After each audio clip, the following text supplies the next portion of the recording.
All right, I'm going to do a few in a row here because I haven't done this in a few days. So we're going to do Genesis 11 right now. If you haven't heard, my goal is to do a chapter a day, which is 1189 chapters, therefore 1189 days, 3.5 years straight.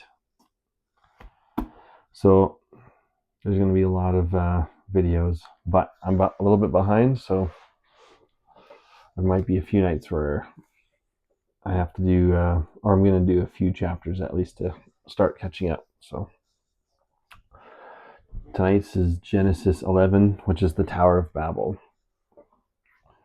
At one time, all the people of the world spoke the same language and used the same words.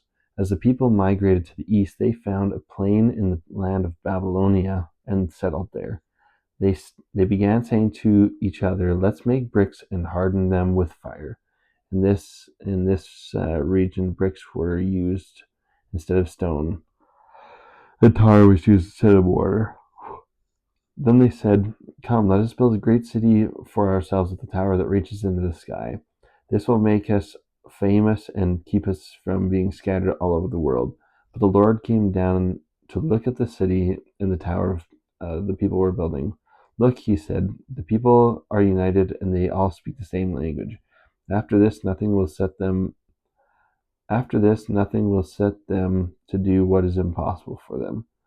Come, let's go down and confuse the people with different languages.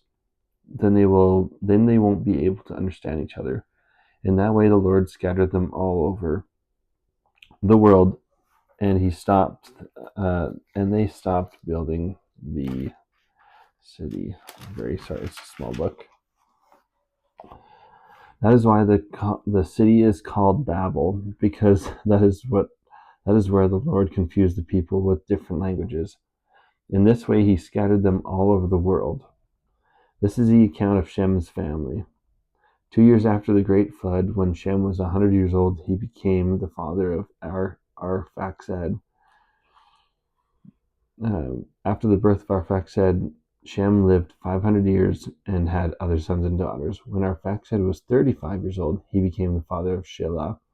And after the birth of Shelah, Arphaxad lived another 403 years and had other sons and daughters. When Shelah was 30 years old, he became the father of Eber. After the birth of Eber, Shelah lived another 403 years and had other sons and daughters.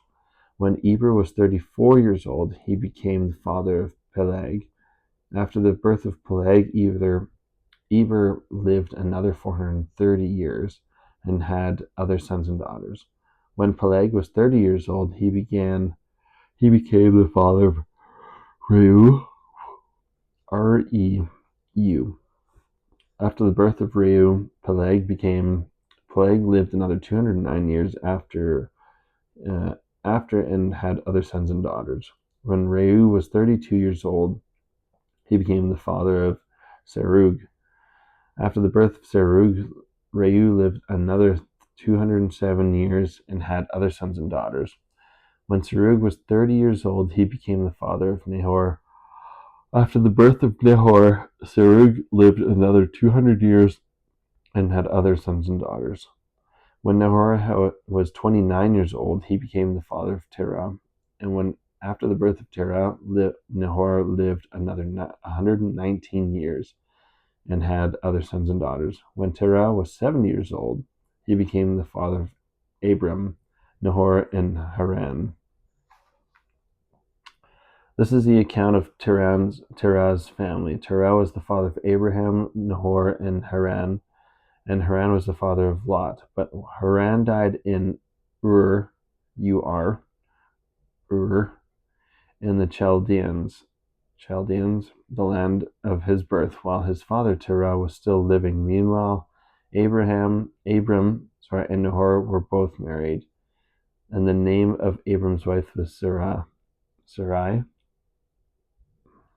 Looks like Sarah with an I on the end. And the name of Nahor's wife was Milcah. Milcah and her sister Iscah were daughters of Nahor's brother Haran. But Sarai, um, was unable to become pregnant and had no children. One day, Terah took his son Abram, his daughter-in-law Sarai, and his grandson Lot, his son Haran's child, and moved away to Ur of the Chaldeans. He was headed for the land of Canaan, but they stopped in Haran and settled there. Terah lived another 205 years, then died while still in Haran. That is the end of chapter 11. That is a tongue twister. And at 11:30, 11:45, almost midnight actually, it is not easy to say some of those names.